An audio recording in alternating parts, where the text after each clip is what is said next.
You know, that moment in a video game when your controller just starts vibrating wildly, like you're walking toward the edge of the map or into some boss fight you are definitely not ready for. Right. You don't just sit there and cry about the vibration. You use it as data, right? You literally steer by it. Yeah, it's a feedback loop. But when we feel a sudden spike of anxiety or anger in real life, we treat it like a random software glitch.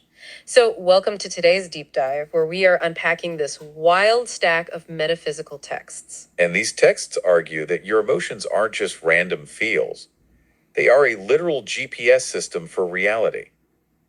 Yes, and it gives off massive we're in a simulation energy. I mean, the core premise is basically that your consciousness is the pilot, your body is the machine, and your environment, like reality, is just another machine. It is such a compelling framework because if the body is a machine navigating this complex environment, the immediate question is, well, how does it actually perceive where it's going? Right, which makes total sense for the physical stuff. Like we have eyes and ears for a reason. Exactly. But navigating the non-physical stuff like relationships or big career moves, that doesn't come with a visual minimap. I mean, I wish it did. Don't we all? That is where these sources introduce the concept of pathos, or inner senses. Just as your eyes detect light waves to navigate physical space, your emotions detect energy waves. Wait, energy waves? Yeah, they navigate what the text called metaphysical energy paths. So basically, the unseen flow of cause and effect that shapes your entire reality. So our emotions are basically the HUD, like the heads-up display in a game that we've all just been completely ignoring while repeatedly running into walls. That is a perfect analogy. When you feel something, you are actually sensing the physical manifestation of a metaphysical coordinate. Oh, wow. Okay, so I'm feeling a coordinate. You are feeling a boundary, which brings us to probably the most misunderstood coordinate on the whole map, which is fear. Oh, the big one. Right. In this paradigm, fear is not a stop sign. It actually forms on the exterior edge of an experience you're trying to access. So it's pointing directly toward where you need to go to get what you ultimately want. Okay, hold on. Let me just push back on that for a second, because if I'm terrified of something, say, having a brutal conversation with my boss, and I completely sidestep the thing that terrifies me, I'm safe. You feel safe in the short term, sure. Right, like the system should reward me for avoiding damage, shouldn't it? Well, the sources argue the exact opposite. If you sidestep the fear, the negative thoughts and anxieties you had about that fear will actually manifest into your reality.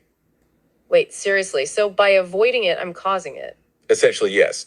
The energy has to go somewhere. You're feeding the monster by hiding from it. But if you face the fear and walk directly into it, you pop the bubble. Pops the bubble. I love that. Yeah, the fear just dissipates because you've moved through the boundary and safely entered the desired moment. So the avoidance is actually what powers the manifestation. Got it. Okay, so if fear is a boundary marker saying push through, what happens when we hit resistance? Like when we're just furiously angry? So anger indicates energetic friction. It just means your will is closed off or opposed to what's happening in that moment. Just a closed will, huh? Yeah, and the fascinating mechanism here is that if you consciously open your will and stop resisting, that exact same energy conjures. Because anger and giggling are literally the same energetic currency. Well, anger and giggling, like laughing. Exactly. It just depends on whether your will is closed or open. I'm not mad my will is just closed. I mean, it's like flipping a switch from resistance to acceptance, and the pressure just releases as a laugh. Precisely. Now, if anger is friction from a closed will, what happens when there is no energy moving at all? I'm guessing nothing good. Well, that is how these texts define depression. To be clear, they are speaking strictly about metaphysical kinetic energy here, not dispensing medical psychiatry. But they view this state as a tangible fog caused by energetic stagnation. Like your character is just stuck in an idle animation. Yes, exactly. And the cure they suggest is incredibly pragmatic. You just need to complete moments. Complete moments. What does that mean? A moment has a beginning, a middle, and an end. Even something as simple as making a bed or washing a single dish dumps kinetic energy back into your system. Oh, so it's literally completing side quests to get your base stats back up so you can move again? That is wild. It is really practical when you think about it. Oh, our listeners got something to share. Let's hear it. Hi, yeah, so how does the theory that depression is simply a lack of motion reconcile with clinical psychology? Hiya, that is such a vital question. And it is the most important distinction to make. You are raising a great point about reconciling the physics with the medical. And we absolutely need to emphasize that these texts are not offering medical advice. They are turning modern psychology on its head, as they say. The sources define depression solely as an energetic cloud or fog due to a lack of metaphysical motion. It's focusing on the energy flow of the pilot and the machine. And they acknowledge that clinical diagnosis is based on a different framework entirely. Like how modern medicine quantifies the zero energy. They see the placebo effect as a medical way of quantifying what they call the coincidence effect, or God energy. Which means they acknowledge the medical perspective, but they are approaching the cause from a physics standpoint. In fact, one text mentions a case where someone diagnosed with DID was helped simply by learning how to drive their machine.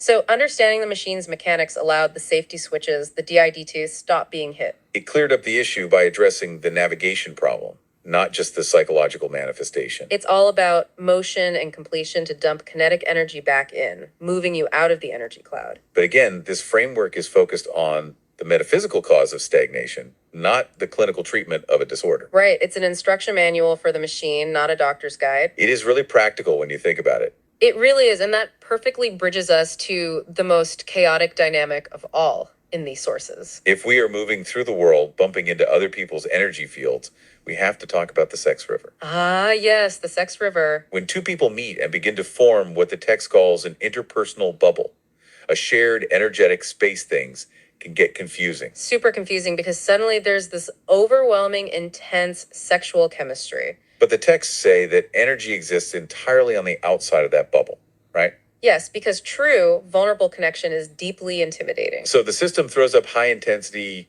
superficial physical chemistry as a distraction at the boundary. A distraction. So it's basically a trap. It's a defense mechanism, really. It keeps you from doing the deeper, non-sexual work you are meant to do. If you act on the chemistry, you're just interacting with the boundary. It completely ruins every toxic rom-com trope, you know?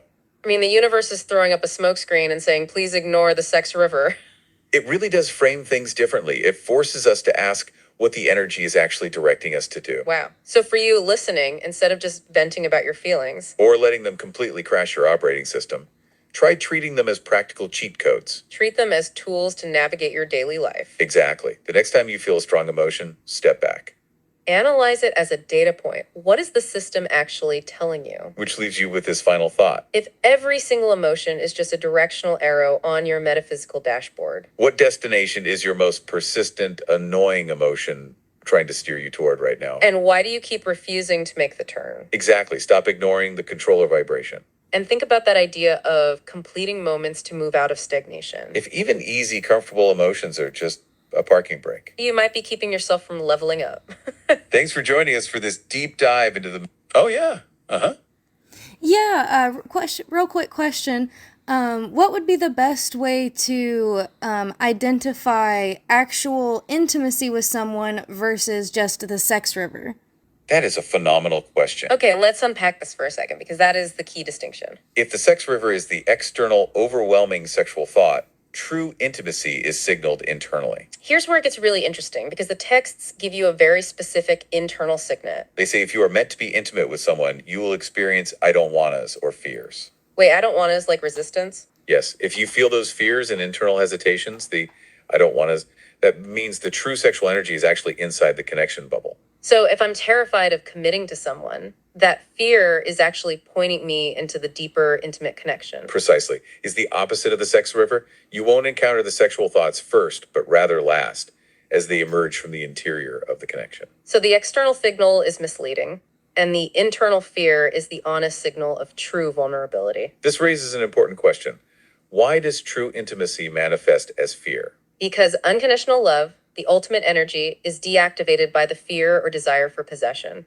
Intimacy requires true vulnerability, which often looks like fear of change or fear of being possessed. It's the moment before potential energy converts to kinetic experience. Which is defined as nervousness or the I don't wannas. So what does this all mean for us wrapping up? It means that every signal, even those I don't wannas, is data guiding you toward profound connection. Treat them as tools to navigate your daily life. Exactly. Don't avoid the friction because that fear is the map. Stop ignoring the controller vibration. Exactly. Thanks for joining us for this deep dive into the metaphysical machine. We'll catch you next time.